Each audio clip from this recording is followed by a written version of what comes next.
My boyfriend threw acid in my mother's face. Mason threw industrial cleaning solution in my mother's face during what was supposed to be my college graduation dinner.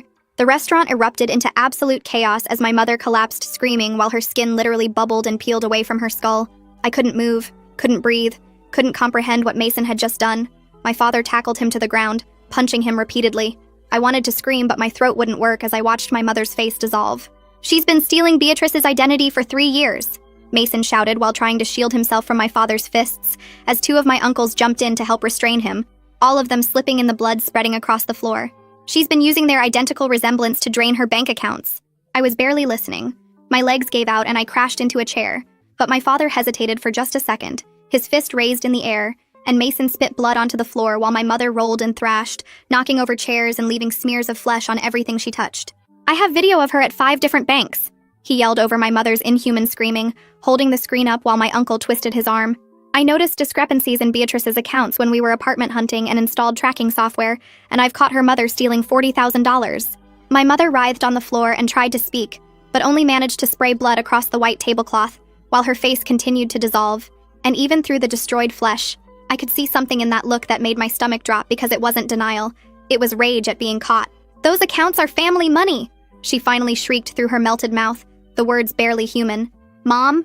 I whispered, but I couldn't hear my own voice over the chaos of people screaming and crying and calling 911 while my mother's face kept bubbling and peeling like plastic in a fire.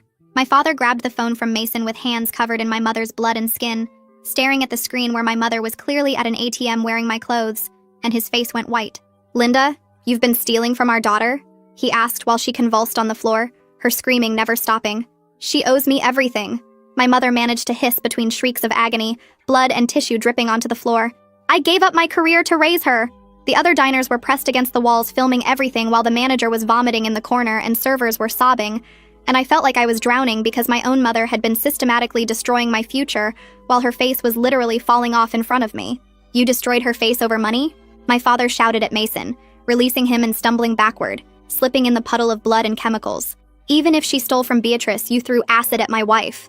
Mason wiped blood from his broken nose and looked directly at me with an expression that made my blood freeze. "That's not why I had to destroy her face." Everyone went silent except for my mother's whimpering and the sound of her skin sizzling, and I heard myself ask, "What do you mean that's not why?" "I followed her to a P.O. box yesterday," Mason said quietly. "Check her purse."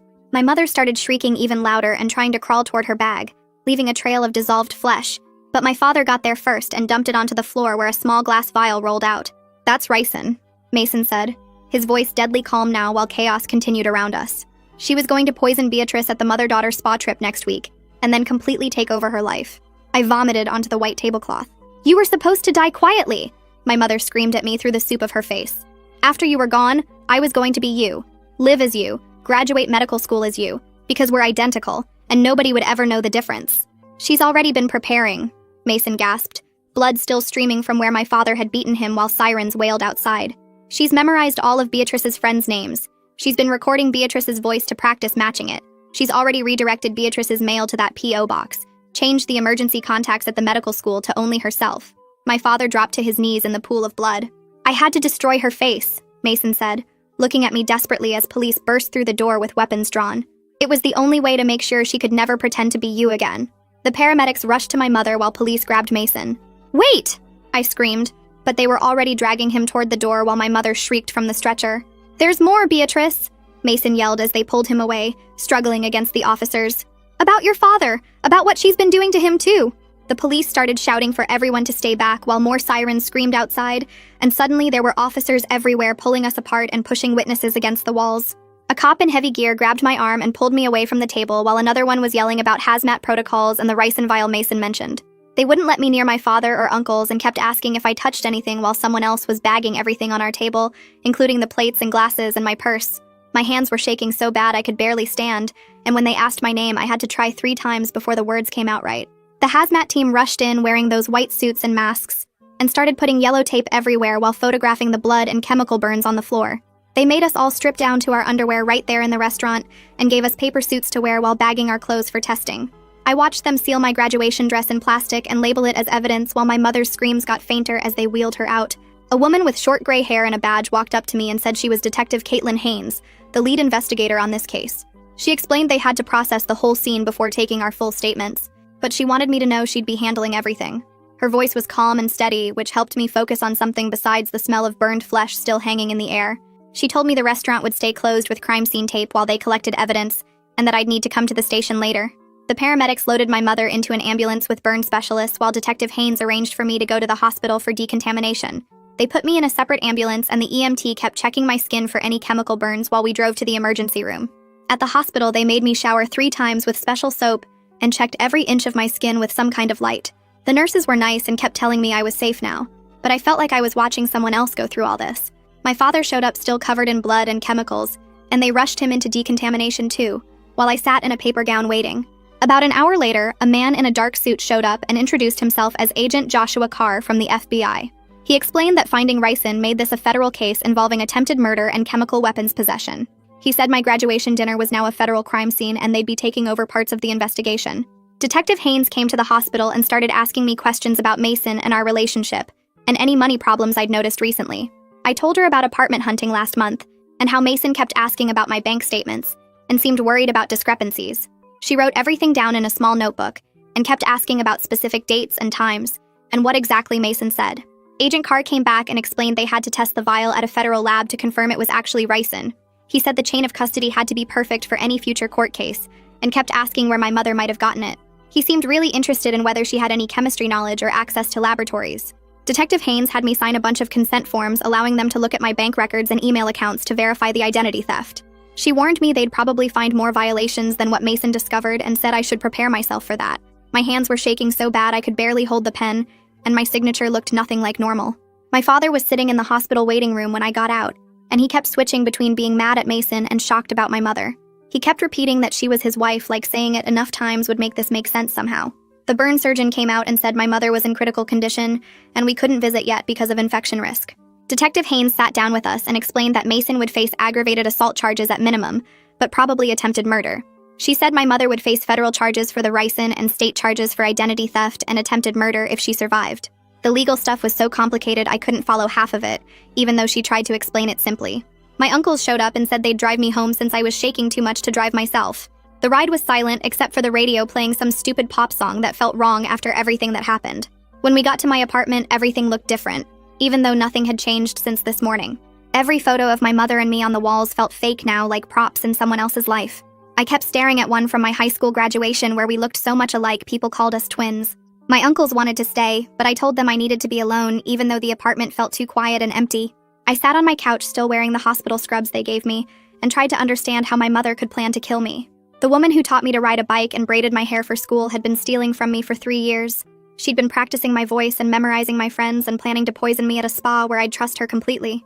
Mason knew somehow and decided destroying her face was the only way to save me from being replaced. My phone kept buzzing with messages from people who heard something happened, but I couldn't bring myself to answer any of them.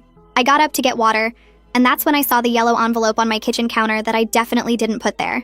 My hands shook as I picked it up and read the mail forwarding confirmation from USPS dated 6 days ago.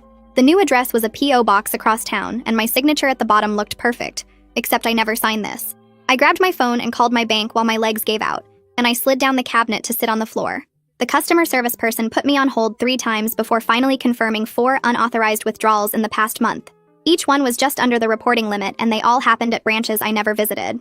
I hung up and called the fraud department, who walked me through freezing everything while I sat there on my kitchen floor. The credit card company found 3 cards I didn't open with charges at stores near that P.O. box. Every call made it worse, and I kept having to spell my name and social security number over and over. By the 3rd bank, I was crying again because the violations kept adding up. The medical school number was saved in my phone, and I stared at it for 10 minutes before calling. The administrator answered on the 2nd ring, and I managed to explain about a family emergency and criminal investigation without saying my mother tried to kill me. She transferred me to the dean's office where I had to repeat everything while trying not to sob. They said they understood and would email the deferral paperwork, but I could hear the confusion in their voices. 4 years of perfect attendance, and now I was asking for emergency leave right before starting rotations. The paperwork came through while I was still on the floor, and seeing my future on hold made me throw up in the kitchen sink. My phone started ringing with a number I didn't recognize, and when I didn't answer, it immediately rang again. The voicemail said they were from Channel 7 News and wanted to discuss the restaurant incident. I deleted it, but then Channel 4 called, and then some blogger, and then numbers I didn't even recognize. My Facebook was already blowing up with messages from people I barely knew asking if that was really my family in the video. I deactivated everything while more calls came in and changed my voicemail to say I wasn't available. The Instagram comments were worse, with strangers saying horrible things about my mother's face and making jokes about acid attacks. Someone had tagged me in the original video, and now everyone from high school was sharing it. I knew I shouldn't look, but I found the video on Twitter with over 50,000 views already. My mother's screaming filled my apartment, and I watched her face bubble and peel while she admitted she wanted to become me. The comments said we deserved it, or that Mason was a hero, or that the whole thing was fake. People were arguing about whether throwing acid was justified if someone was planning murder. I made it to the bathroom before throwing up this time, but I could still hear her voice from the video. Detective Haynes had given me her card and told me not to watch anything online, but I couldn't stop myself. She answered when I called and said she needed me to write down everything I remembered about the attack. She wanted dates and times and any strange behavior from my mother that I might have dismissed. I got a notebook and started writing, but my hand kept cramping from gripping the pen too tight. The list started with her insisting on having copies of all my apartment keys for emergencies, then asking detailed questions about my class schedule and which professors I had. She memorized my friends' birthdays and their parents' names, which seemed sweet at the time. The way she'd practice my laugh when she thought I wasn't listening. How she bought the same perfume and started wearing her hair exactly like mine. She asked about my passwords for everything, saying she needed them in case something happened to me. The list filled 3 pages, and I was only up to last year. That night I tried to sleep, but kept seeing her melted face every time I closed my eyes. The smell of chemicals seemed stuck in my nose even though I'd showered 3 times. I got up and paced from the living room to the bedroom over and over. The apartment was too quiet, but turning on the TV might mean seeing the video again. I checked the locks 4 times and moved a chair in front of the door. My sheets were soaked with sweat when I tried lying down again. Her voice saying I owed her everything kept repeating in my head. I paced until my feet hurt and then kept pacing anyway. The sun came up and I was still walking back and forth like some kind of broken robot. My phone had 17 missed calls and I was scrolling through them when I saw Mason's name. The voicemail was from yesterday morning at 7:43 hours before the dinner. His voice sounded different, scared and talking fast about needing to tell me something about my mother. He said he'd found something terrible and I needed to know before the dinner. He begged me to call him back immediately and said he was sorry for what he might have to do. The message cut off mid-sentence like he ran out of time. Detective Haynes called asking me to come to the station because she had something to show me. The security footage from 5 different ATMs was lined up on her computer screen. My mother wore my clothes and walked exactly like me in every single one.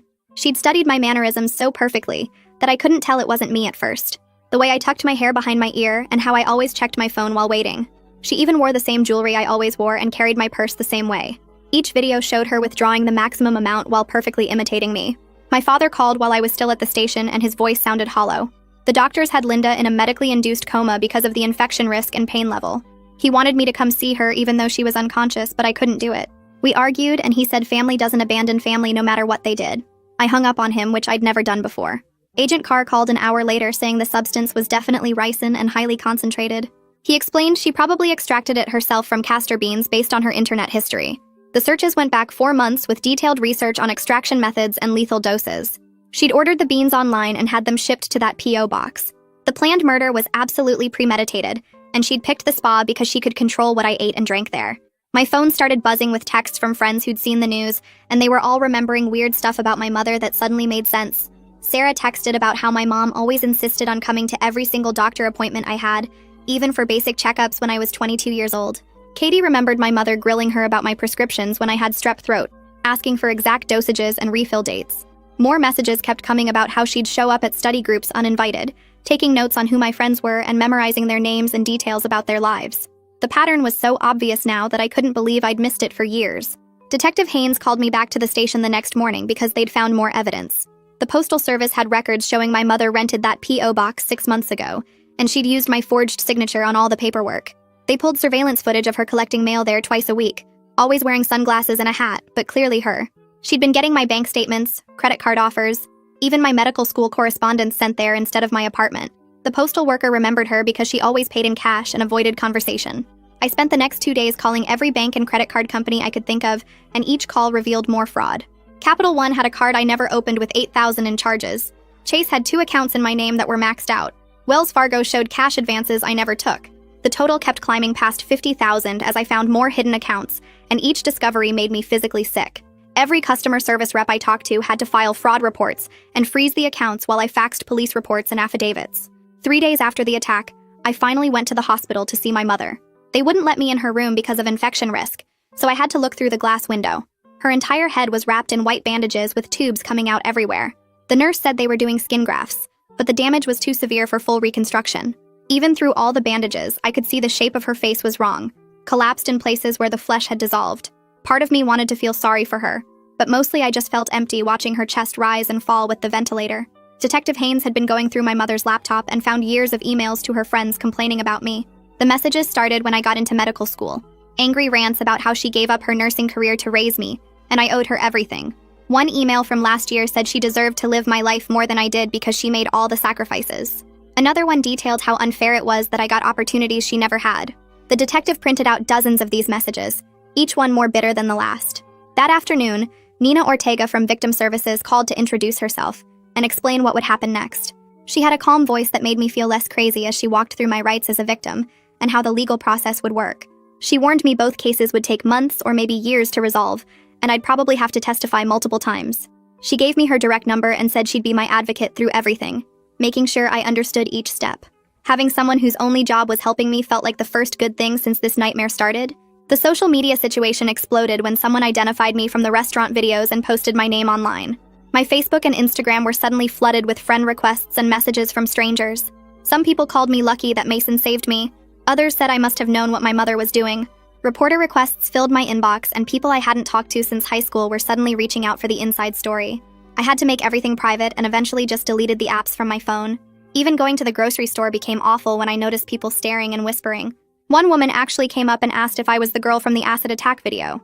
A week after everything happened, I went to Mason's arraignment even though Nina strongly advised against it. The courtroom was smaller than I expected, and Mason looked wrong in the orange jumpsuit with his hands cuffed. His lawyer, Dorian Glass, argued that Mason acted in defense of another person and should be released on bail. The prosecutor said throwing acid was excessive force regardless of the circumstances. Mason pleaded not guilty and kept trying to make eye contact with me, but I couldn't look at him for more than a second. Seeing him like that, knowing he was there because he tried to save me in the worst possible way, broke something inside me that I couldn't name. After the hearing, Detective Haynes pulled me aside and mentioned Mason might cooperate against my mother in exchange for reduced charges. The idea of them making deals about what happened to my family made me angry enough to punch the wall. She explained they needed Mason's evidence, especially the surveillance footage he'd collected of my mother. Without his cooperation, proving the full extent of her crimes would be much harder. 2 days later, Agent Carr called with the lab results confirming the ricin was concentrated enough to kill within hours if ingested. He said my mother had been researching poisons online for 4 months before settling on ricin because it was hard to detect in an autopsy. She'd specifically chosen the spa weekend because she could control everything I ate and drank, probably planning to put it in a smoothie or tea. The agent had traced her research through library computers and internet cafes where she thought she was being anonymous, but they'd recovered everything. My father called me that same afternoon and asked me to come over because he'd found something while going through old paperwork in the basement. I drove to their house and found him sitting at the kitchen table with stacks of documents spread everywhere, his hands shaking as he held up a folder. He'd discovered power of attorney papers from last year that my mother had convinced him to sign by saying they needed them for insurance purposes in case something happened to either of them. The documents gave her complete control over all his financial decisions and medical care, and he'd signed them without reading the fine print, because he trusted her. His voice cracked when he admitted he never questioned why she insisted on handling all their banking after that. Never wondered why she started picking up his prescriptions. Never thought twice when she said she was organizing their finances for retirement. Detective Haynes showed up at the house the next morning with a warrant for my mother's electronics, and immediately found something on her laptop that made her call for backup. The computer had hundreds of audio files where my mother had recorded herself practicing my voice for hours at a time, repeating my most common phrases and my laugh over and over until she got them perfect. I listened to one file where she said, "Hi, I'm Beatrice," at least 50 times in a row, each attempt getting closer to my actual voice, and another where she practiced phone conversations with my friends, using their real names and inside jokes she'd memorized.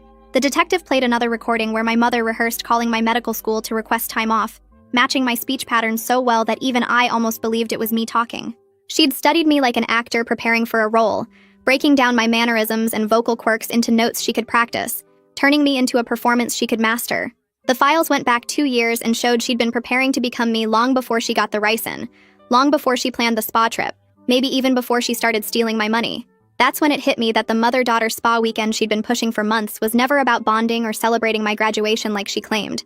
She'd already told her friends I might stay an extra week to decompress after the stress of medical school applications, had mentioned to neighbors that I was thinking about taking a solo retreat afterward, had even called the spa to ask about extended stay packages. Nobody would have questioned my absence for at least 10 days, giving her time to dispose of my body and start her new life as me. Nina called to check on me after hearing about the voice recordings and strongly advised against visiting Mason in jail. even though I kept thinking about what he'd said about my father. She reminded me that anything I said during a jail visit could be recorded and used in court, that seeing him might re-traumatize me, that I didn't owe him anything just because he'd exposed my mother's crimes. But I couldn't stop wondering what else he knew, what other secrets he'd discovered while watching my family fall apart. So I called Dorian Glass and asked him to arrange a meeting.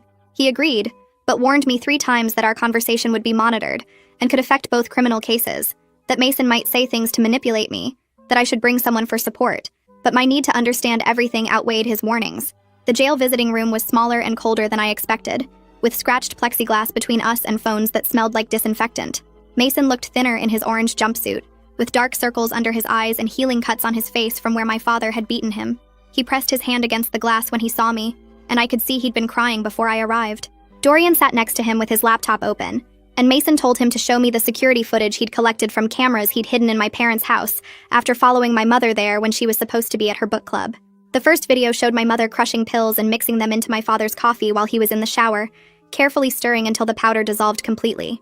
Another clip from a different day showed her switching his blood pressure medication with sleeping pills, pouring the real pills down the sink and refilling the bottle with sedatives that looked almost identical. Mason had footage from 6 different occasions over 2 months, each showing my mother drugging my father without his knowledge, sometimes doubling or tripling the dose when she needed him particularly compliant. The lawyer pulled up a spreadsheet Mason had created tracking my father's symptoms against the drugging incidents, showing how his confusion and fatigue perfectly matched the days my mother gave him the highest doses.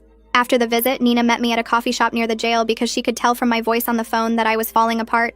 She sat with me while I ugly cried into my latte and reminded me that Mason throwing acid was still assault, that violence wasn't justified even if it exposed worse crimes, that I could be grateful for the truth while still being traumatized by how I learned it. She helped me see that I didn't have to forgive Mason or thank him or feel guilty about him being in jail, that my feelings about everything were allowed to be complicated and contradictory. She scheduled extra therapy sessions for me and gave me worksheets about setting boundaries with people who hurt you, even when they claim they were protecting you. The pharmacist from the CVS near my parents' house confirmed to police that my mother had been filling prescriptions for my father using 3 different doctors who'd never actually seen him. She'd forged his signature on the prescriptions and paid cash to avoid insurance records, rotating between 5 pharmacies so nobody would notice the pattern.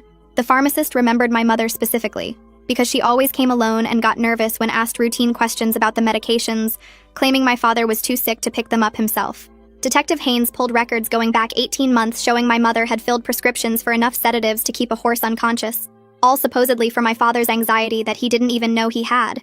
The hospital ran comprehensive blood work on my father after learning about the drugging, and found levels of 3 different sedatives that he'd never been prescribed by any legitimate doctor. His actual blood pressure had been dangerously high for months, because he wasn't getting his real medication, and the sedatives had been masking symptoms that could have killed him. The doctors started a careful withdrawal protocol, monitoring him round the clock as they slowly reduced the chemicals my mother had been flooding his system with for over a year. He had seizures on the 3rd day of withdrawal, his body so dependent on the drugs that stopping them too quickly could have been fatal. Police executed a search warrant on my parents' house and found the tracking software Mason had mentioned installed on my father's laptop, phone, and tablet. My mother had been monitoring every email he sent, every website he visited, every call he made, with the data backing up to a cloud account she controlled. The software logged his GPS location every 5 minutes, recorded his passwords as he typed them, even activated his phone's microphone to listen to his conversations when she wasn't home. They found logs showing she'd been tracking him for 3 years, reading his texts to his brother about feeling confused, watching him search for symptoms of early dementia, knowing he was scared about his memory problems that she was causing. In the garage, investigators discovered receipts from 4 different online retailers for castor beans, the plant used to make ricin, ordered over 6 months using prepaid credit cards. She'd bought chemistry equipment including a coffee grinder, filters, and acetone, everything needed to extract the poison from the beans. They found her handwritten notes on extraction methods copied from chemistry textbooks she'd checked out from 3 different libraries, complete with temperature requirements and safety precautions. In a locked filing cabinet, they discovered she'd been testing the poison on mice she bought from pet stores, keeping detailed notes about dosages and how long each mouse took to die. The preparation had taken months of careful planning, and she'd even researched which autopsy tests might detect ricin, so she could make sure I'd be cremated before anyone suspected murder. The medical school admin office called 3 days later, needing official paperwork from the police about why I couldn't start classes. I sat at my kitchen table trying to write the formal request letter, but my hands kept shaking. The words looked wrong typed out like that, all clean and neat, describing how my mother planned to poison me. Detective Haynes helped me get the right case numbers and signed forms saying I was part of an active investigation. The school approved a full-year deferral after reading the police reports. 2 weeks after the attack, I finally found a therapist who dealt with family trauma cases. Her office had soft chairs and boxes of tissues everywhere. I tried to explain what happened, but mostly just cried for the whole first session. She kept saying things like this went way beyond normal family problems, and I wasn't crazy for feeling destroyed. The therapist gave me homework to write down 3 feelings every day, but I could only write confused over and over. Detective Haynes called me in to review witness statements from the restaurant. My uncles both told police they heard Mason screaming that my mother was going to kill me before he threw the chemicals. 5 other people eating dinner said the same thing in their statements. The detective said this could really help Mason's defense lawyer argue he was trying to protect me. She showed me security footage from outside where you could see Mason pacing back and forth for 20 minutes before coming inside. The prosecutor's office sent a thick envelope with court dates and warnings about what would happen. Nina came to my apartment to help me understand all the legal papers. She explained both defense teams would try to make me look bad on the stand to help their clients. We practiced answering questions without getting emotional, but I kept breaking down when she asked about my mother. Nina said the cross-examination would be way worse than practice, and I needed to prepare myself mentally. 3 weeks after the attack, the hospital called to say my mother was awake. The police had guards outside her room every hour of the day and night. Her lawyer wanted to do the arraignment right there in the burn unit since she couldn't be moved yet. Even with her face wrapped in bandages and facing life in prison, she told the judge I betrayed her by not being grateful for everything she did. The judge set bail at $5 million, which nobody could pay. Federal prosecutor Autumn Fitzpatrick met with the state prosecutors to figure out who would charge what. She took the ricin case since that was federal while the state handled the identity theft and fraud charges. They warned me this meant 2 separate trials that could take years to finish. Autumn seemed really confident about getting a conviction with all the evidence they found. A reporter from some newspaper called my father saying she had information about my mother's past. She claimed there were sealed records from another state about similar problems 20 years ago. My father hung up on her, but we both wondered what else my mother had hidden from us. The woman we thought we knew our whole lives never really existed at all. I went to the hardware store and bought new locks for every door in my apartment. The locksmith found scratches showing someone had copied my keys recently. Probably my mother. I also installed security cameras that sent alerts to my phone whenever someone came near my door. My father moved into my spare bedroom because neither of us felt safe being alone anymore. We jumped at every noise and checked the locks constantly. Mason's lawyer sent over his psychological evaluation for me to read before the hearing. The report said he had impulse control problems from stuff that happened when he was a kid. Dorian Glass wanted to use this to explain why Mason acted so extreme, but said it didn't excuse what he did. Reading about Mason's childhood trauma made him seem more human, but didn't change the fact that he destroyed my mother's face. The prosecutor explained that even with cooperation, Mason would get 5 to 10 years for assault with a chemical weapon. Dorian said this was actually pretty light considering the permanent damage he caused. It felt weird that the person who saved my life would go to prison while also knowing he had to. 3 weeks later, I sat in a small office downtown, while a financial advisor spread papers across his desk showing all the damage my mother had done to my accounts. He pointed at each fraudulent transaction with his pen, explaining how she'd opened credit cards in my name and maxed them out buying stuff she returned for cash. The total damage came to almost $60,000 when we added everything up, and that didn't count the legal fees that would pile up trying to fix it all. He said identity theft recovery could take years, and warned me to check my credit report every month from now on, because sometimes new accounts showed up months later. My father sat next to me going through his own stack of papers, discovering accounts he never knew existed, and loans taken out using their joint assets as collateral. The advisor kept shaking his head and saying he'd never seen family identity theft this organized before. We spent 4 hours documenting everything for the police and filing disputes with every bank and credit card company. My hands cramped from signing affidavits and fraud reports. The advisor said we needed to freeze our credit immediately and change every password and security question on every account. He gave us a checklist that ran 3 pages long of all the steps to protect ourselves going forward. My father looked older than I'd ever seen him as he realized how much control my mother had taken without him noticing. 3 months after the attack, I walked into the courthouse for my mother's preliminary hearing feeling like I might throw up. The bailiff led her in wearing an orange jumpsuit with her hands and feet shackled, and they had to help her into the wheelchair because she couldn't walk properly yet. Her entire head was wrapped in white bandages with only her eyes and mouth visible through small openings. She turned those eyes on me the second she entered the room, and didn't look away once during the entire hearing. The hate coming through those bandages was so strong I could feel it from across the courtroom. The prosecutor laid out the charges while my mother sat perfectly still, except for her hands gripping the wheelchair arms so tight her knuckles went white. When the judge asked how she wanted to plead, she said not guilty in a voice rough from all the surgeries on her throat. Her lawyer argued for reduced bail, but the judge kept it at $5 million after hearing about the ricin and the identity theft. My mother kept staring at me even as they wheeled her back out. That same week, my father went to a different courthouse to file divorce papers and get a restraining order. He showed the judge threatening letters my mother had sent from jail saying she'd destroy him for abandoning her when she needed him most. One letter described in detail how she'd ruin his reputation at work and make sure everyone knew what a coward he was. Another one said I'd poisoned him against her. and that we'd both pay for our betrayal. The judge granted the restraining order immediately and said the divorce would be finalized whether my mother participated or not. My father seemed relieved when we walked out, but I saw him crying in his car afterward. He'd been married to her for 28 years and was grieving someone who never really existed. Mason's preliminary hearing happened 2 weeks later in the same courtroom where my mother's had been. Dorian Glass argued that Mason had acted to prevent a murder and protect me from immediate danger. He presented Mason's surveillance footage and bank records as evidence that my mother posed a real threat. The prosecutor countered that vigilante justice couldn't be tolerated regardless of the circumstances. Mason sat quietly through it all, only speaking when the judge asked him directly if he understood the charges. The judge took an hour to decide, but ultimately ruled the case would proceed to trial. Mason nodded like he'd expected this outcome.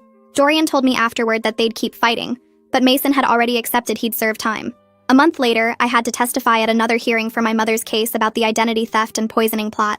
Her lawyer tried to make me look ungrateful, asking if my mother had paid for my education and supported me through college. He suggested I was exaggerating the threat because I was angry about some stolen money. I kept my voice steady and stuck to facts about the bank footage and the ricin and the forged documents. The prosecutor had warned me this would happen, but it still hurt hearing someone twist everything to make me the villain. My mother watched me the whole time with those eyes burning through the bandage holes. When I finished testifying, the judge said there was enough evidence to proceed to trial on all charges. The burn surgeon met with me and my father to explain my mother's condition and what came next. He showed us charts of the damage to her face, pointing out where the acid had destroyed muscle and nerve tissue that could never fully heal. She'd need at least 30 surgeries over the next 5 years just to rebuild basic facial structure. Her nose was mostly gone and would need complete reconstruction. One ear was so damaged they'd have to build a prosthetic. She'd never look remotely like she used to and would have constant pain from nerve damage for the rest of her life. Part of me felt sick hearing this, but another part thought about her planning to poison me and felt like this was justice. The surgeon said she'd already had 6 surgeries just to prevent infection and stabilize the wounds. 2 weeks before the trial date, Autumn Fitzpatrick called to say my mother had refused the plea deal they'd offered. 15 years with possibility of parole in 10 wasn't good enough for her, because she truly believed a jury would understand why she'd done everything. Autumn sounded confident about getting a conviction anyway given all the evidence, but warned me the trial would be brutal. My mother wanted to testify herself, and would probably try to paint herself as a sacrificing mother who just wanted what was best for her daughter. The delusion ran so deep she couldn't see how crazy that sounded. 4 months after everything started, I went grocery shopping and saw a woman with my mother's exact hair color and build walking toward me down the cereal aisle. My chest got tight and I couldn't breathe, and suddenly I was on the floor with people standing over me asking if I was okay. The manager called an ambulance, but I just needed to get out of there. I left a full cart of groceries and drove home, where I sat in my car for an hour trying to stop shaking. My therapist had taught me breathing exercises for panic attacks, but they barely helped. I didn't go back to that store for weeks.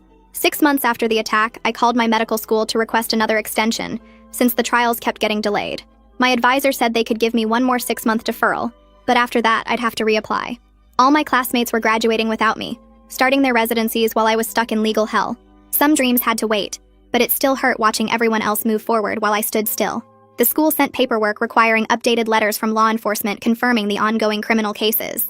A week later, the judge held a hearing about whether the 2 cases should be tried together since they involved the same incident. The defense wanted them combined, arguing it would be traumatic making everyone testify twice about the same events. The prosecutors fought against it, saying the cases were too different, and combining them would confuse the jury. After 2 hours of arguments, the judge ruled they'd stay separate. This meant testifying multiple times and the legal process stretching out even longer, but the prosecutors said it gave them better chances of getting convictions in both cases. 8 months dragged by with endless court dates and paperwork before Mason finally stood in front of the judge to accept his plea deal. The courtroom was packed with people I didn't know, but who apparently followed the case online. Mason wore a dark suit instead of the orange jumpsuit, and his lawyer Dorian stood beside him reading the terms. 7 years with possibility of parole in 4 if he stayed out of trouble and completed anger management programs. The judge asked if he understood, and Mason nodded before turning to face my mother and me. "I'm sorry for the pain I caused," he said quietly while looking at the floor. "I let my fear override my judgment, and I take full responsibility for my actions." My mother sat in her wheelchair with bandages still covering most of her face and didn't react at all. I felt relieved it was finally over, but also weird about the sentence because 7 years seemed both too long and not long enough. 2 weeks later, my mother's federal case wrapped up when Autumn called to say she'd accepted a plea deal rather than risk life in prison. 15 years in federal prison with no chance of early release for the first 10. She had to pay back everything she stole but had no money left after legal fees ate through her savings. The judge asked if she wanted to make a statement, and she stood up using a cane for support. "I gave up everything for my daughter and she owes me," she said through the reconstructed parts of her mouth. "I don't apologize for trying to take what was mine." The courtroom went silent, and even her own lawyer looked uncomfortable. My father started his own therapy sessions around this time, and his therapist helped him safely reduce all the medications my mother had been forcing on him.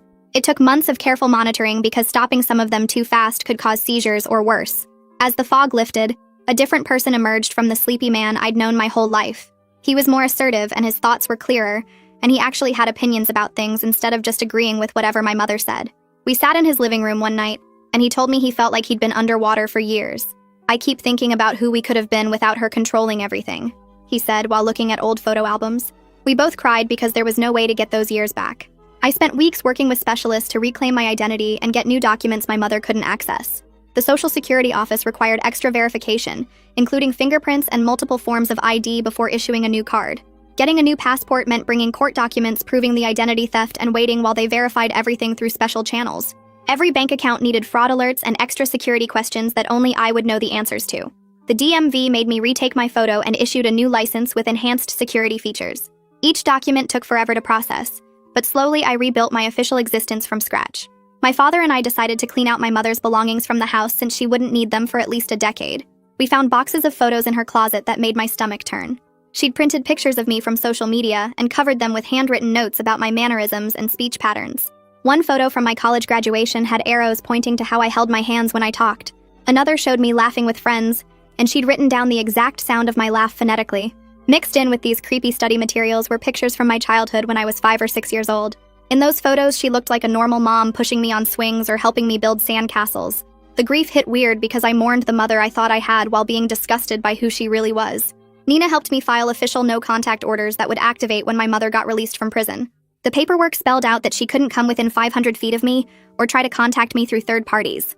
Nina explained that we needed to plan for that distant future, even though it felt unreal to think about my mother as a free person again.